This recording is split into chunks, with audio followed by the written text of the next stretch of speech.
حامی، رفیق۔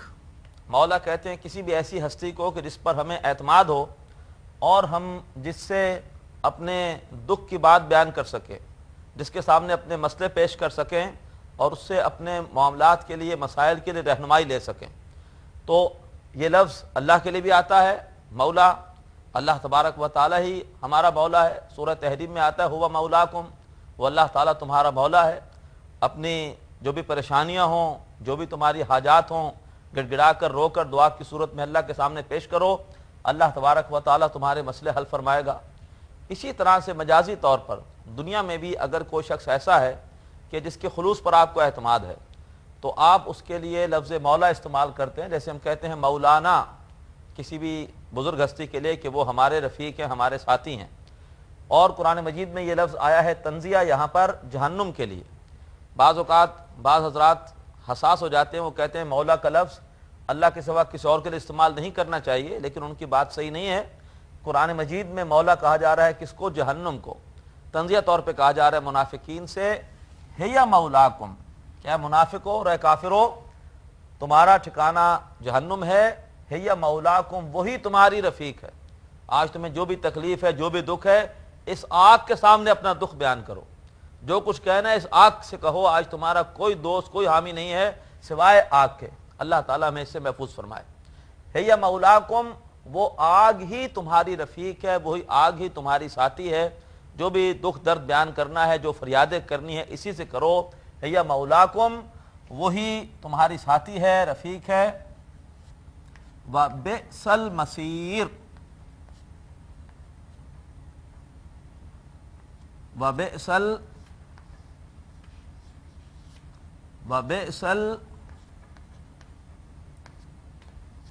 الْمَصِيرُ، بیسا، بیسا عربی زبان میں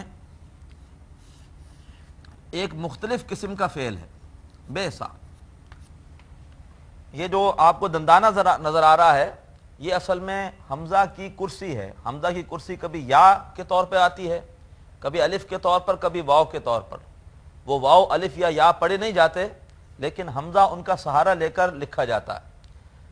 بیسا یہ اصل میں ہے فعل ماضی۔ ہم اس سے پہلے پڑھ چکے ہیں کہ فعل ماضی کے وزن 3 ہوتے ہیں، یا تو ہوتا ہے فعلا، یا ہوتا ہے فعلا، اور یا ہوتا ہے فعلا۔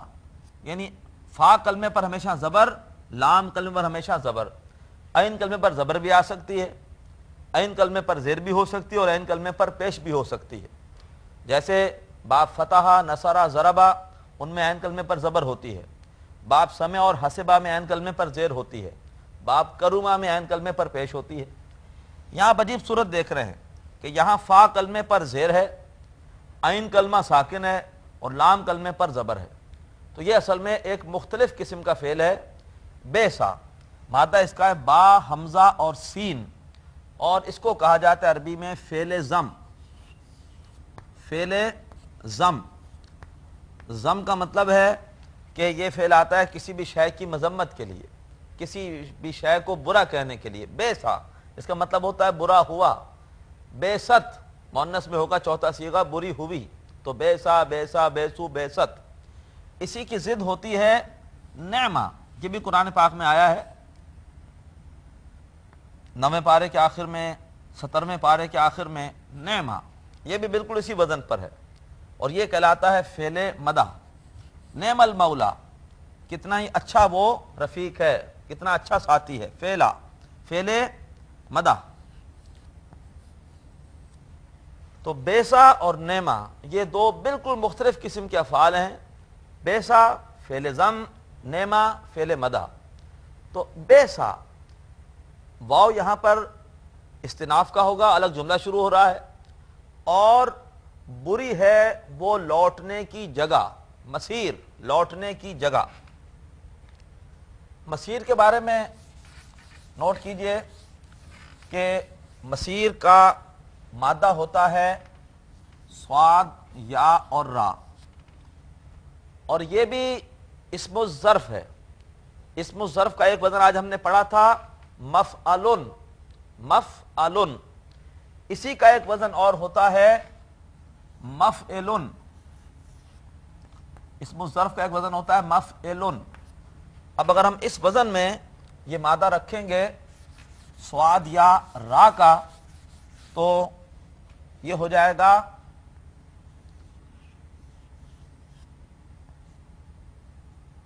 مسیرن، مسیرن۔ اور دیکھیے یہ اجوف ہے، درمیان میں یا ہے، اور جب بھی مادے کے درمیان میں حرف علت ہو تو وہ اجوف ہوتا ہے۔ اجوف کا قاعدہ یہ ہے کہ اگر اس سے پہلے حرف صحیح ساکن ہو تو یہ اپنی حرکت اس کو دے دیتا ہے، تو یا کی حرکت پیچھے منتقل ہوگی اور یہ ہو جائے گا مسیرن۔ اور یہ اسم الظرف وہ ہوتا ہے جو کہ کسی جگہ یا کسی وقت کو ظاہر کرے۔ ماوا ٹھکانہ ایک جگہ ہے، مسیر اس کے معنی ہوتے ہیں لوٹنے کی جگہ۔ سواد یا را مادہ اگر آپ لغت میں جائیں گے تو آپ کو ملے گا یہ باب ضربہ سے، اس کے معنی ہوتے ہیں لوٹنا، سارا یسیرو لوٹنا، تو مسیر لوٹنے کی جگہ۔ وبئس المصیر، اور وہ بری ہے لوٹنے کی جگہ۔ مأواکم النار، تمہارا ٹھکانہ جہنم ہے، ہی مولاکم، وہ تمہاری ساتھی ہے، رفیق ہے، غمخوار ہے۔ وبئس المصیر، اور وہ بری ہے لوٹنے کی جگہ۔ یہ آیت نمبر 15 مکمل ہوئی۔ اب آئیے آیت نمبر 16 کی طرف۔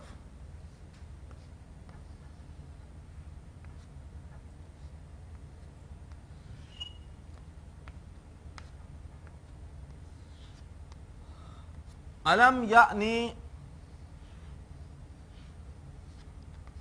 للذین، الم یعنی للذین آمنوا، آ ہے حرف استفہام، کیا؟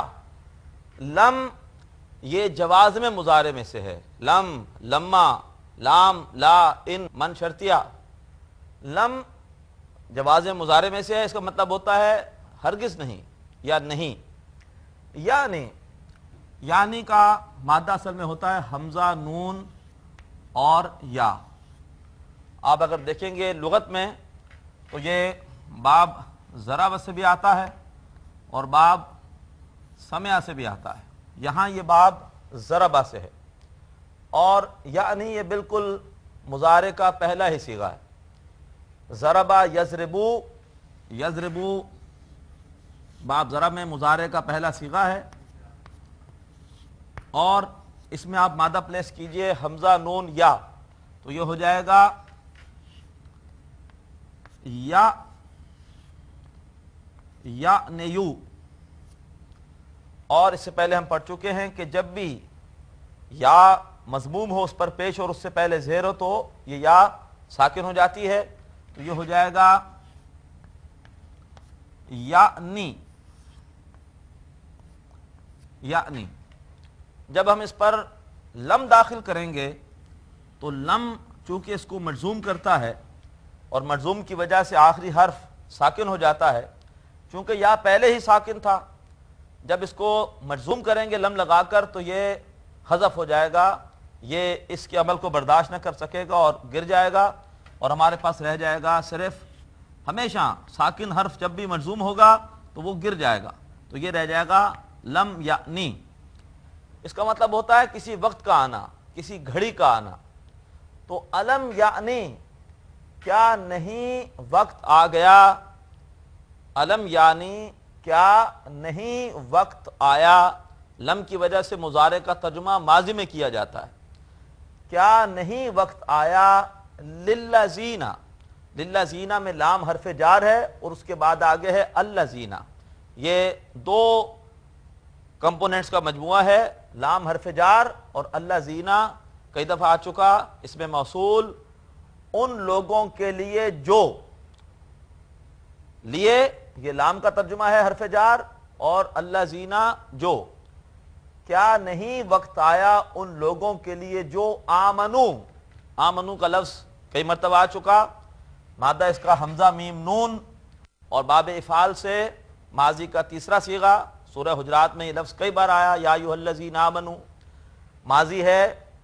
کیا نہیں وقت آیا ان لوگوں کے لیے جو ایمان لائے، ان آمنو ایمان لائے،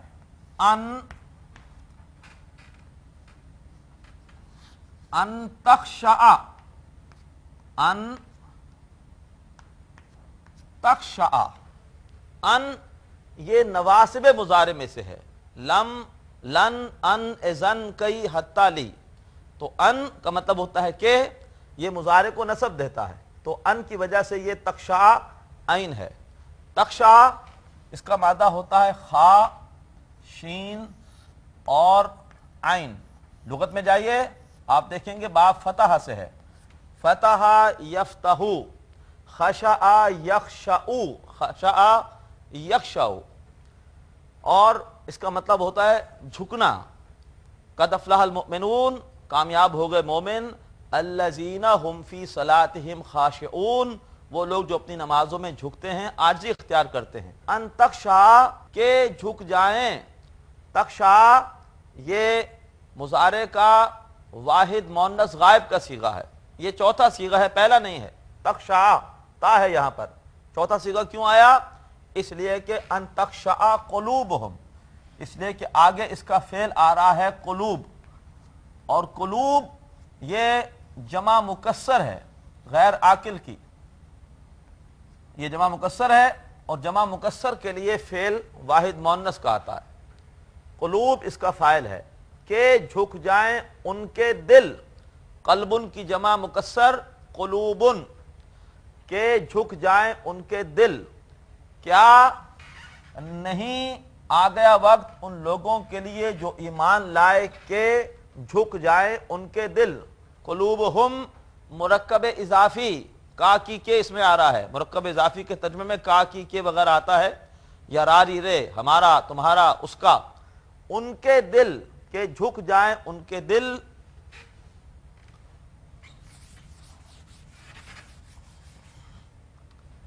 لذکر اللہ،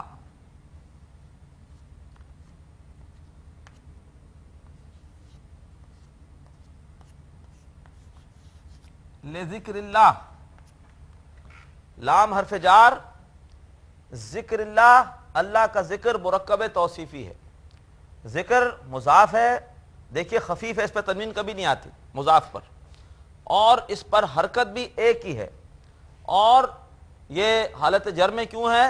لام کی وجہ سے، مضاف ہے، خفیف ہے، حرکت اس پر ایک ہے، اور اللہ مضاف الیہ ہے اور اس پر حالت جر آتی ہے۔ لے ذکر اللہ، اللہ کے ذکر کے لیے، لام کا مطلب کے لیے، ذکر اللہ کا مطلب اللہ کا ذکر۔ کیا نہیں وقت آیا ان لوگوں کے لیے جو ایمان لائے کہ جھک جائیں ان کے دل اللہ کے ذکر کے لیے؟ وما نزل، وما نزل من الحق، وما نزل من الحق، واو پھر استناف کا، اور ما جو کہ، ما موصولہ ہے جو کہ، نزلہ، نزلہ کا مادہ نون زا لام، لغت میں آپ دیکھیں گے تو باب ضربہ سے آتا ہے، نزلہ ینزلو، ضربہ یضربو، نزلہ ینزلو، پہلا ہی ماضی کا صیغہ ہے، اس کا مطلب ہے اترنا۔ ما نزلہ جو اترا ہے، من الحق، حق میں سے، یہ مرکب جاری ہے، من معنی سے، حق کا مطلب حق، اس سے مراد ہے قرآن۔ کیا نہیں وقت آیا ان لوگوں کے لیے جو ایمان لائے کہ جھک جائیں ان کے دل اللہ کے ذکر کے لیے، اور اس کے لیے، اور اس کے لیے جو نازل ہوا ہے حق میں سے، یعنی قرآن کے لیے۔ محترم ناظرین، بہت ہی اہم مضمون ہے جو کہ اس آیت نمبر 16 میں چل رہا ہے۔ اللہ فرما رہے ہیں کہ ہم نے تمہارے سامنے دین کے تقاضے رکھ دیے کہ دین کے لیے انفاق بھی کرنا ہے، اور اپنے ایمان کو بھی حقیقی ایمان میں تبدیل کرنا ہے۔ اگر ایمان اور انفاق کی دولت ہوگی تو قیامت کے دن پل صراط کے تاریک مرحلے کو عبور کر جاؤ گے، اور اگر نہیں ہوگا تو منافق قرار پاؤ گے اور ٹھوکریں کھا کے جہنم میں جاؤ گے۔ یہ ساری باتیں سننے کے باوجود اگر تمہارے اندر کوئی دین کی خدمت کا جذبہ پیدا نہیں ہوتا تو تم کس چیز کا انتظار کر رہے ہو؟ یہ شیطان تم سے تاخیر کرا رہا ہے۔ اتنی باتیں سننے کے باوجود کہ اب بھی وقت نہیں آیا کہ تمہارے دل اللہ تبارک و تعالیٰ کی یاد اور اللہ تعالیٰ کے اس کلام کو سن کر گڑ گڑائیں، اللہ کی یاد کے لیے جھک جائیں۔ اللہ تبارک و تعالیٰ ہمیں اس قرآن حکیم سے سبق حاصل کرنے کی، ہمیں اس قرآن مجید کے ان ساری باتوں سے عبرت حاصل کرنے کی توفیق عطا فرمائے، اور مال اور جان سے اپنے دین اور اللہ کی کتاب کی خدمت کی توفیق عطا فرمائے۔ آج ہم اسی پر اکتفا کر رہے ہیں۔ اللہ تبارک و تعالی ہماری اس قرآن فہمی کی کاوش کو قبول فرمائے۔ اجازت دیجیے، وآخر دعوانا ان الحمد للہ رب العالمین۔ ناظرین، ابھی آپ نے پروگرام عربی گرامر برائے قرآن فہمی کا لیکچر نمبر 46 ملاحظہ فرمایا۔ اب آپ کے سامنے اس لیکچر سے متعلق سوالات پیش کیے جا رہے ہیں۔ ان سوالات کے صحیح جواب دینے والے ناظرین کو کیو ٹی وی کی جانب سے کورس کے اختتام پر سرٹیفکیٹس دیے جائیں گے۔ سوالات یہ ہیں۔ پہلا سوال ہے، مأویٰ ڈیش ہے؟ اے اسم الفاعل، بی اسم الظرف، سی اسم المفعول۔ دوسرا سوال، بئسا ڈیش ہے؟ اے فعل مدح، بی فعل مجہول، سی فعل ذم۔ تیسرا سوال، یعنی کا مادہ ہے ڈیش؟ اے حمزہ نون یا، بی یا حمزہ نون، سی حمزہ یا نون۔ چوتھا سوال، لذکر اللہ ڈیش ہے؟ اے مرکب توصیفی، بی مرکب جاری، سی جملہ اسمیہ۔ محترم ناظرین، سوالات ایک بار پھر سماعت فرمائیے۔ پہلا سوال ہے، مأویٰ ڈیش ہے؟ اے اسم الفاعل، بی اسم الظرف، سی اسم المفعول۔ دوسرا سوال، بئسا ڈیش ہے؟ اے فعل مدح، بی فعل مجہول، سی فعل ذم۔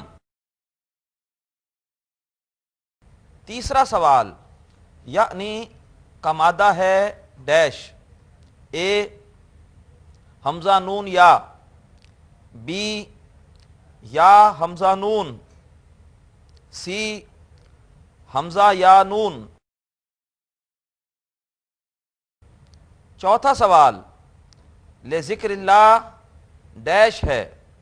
اے مرکب توصیفی، بی مرکب جاری، سی جملہ اسمیہ۔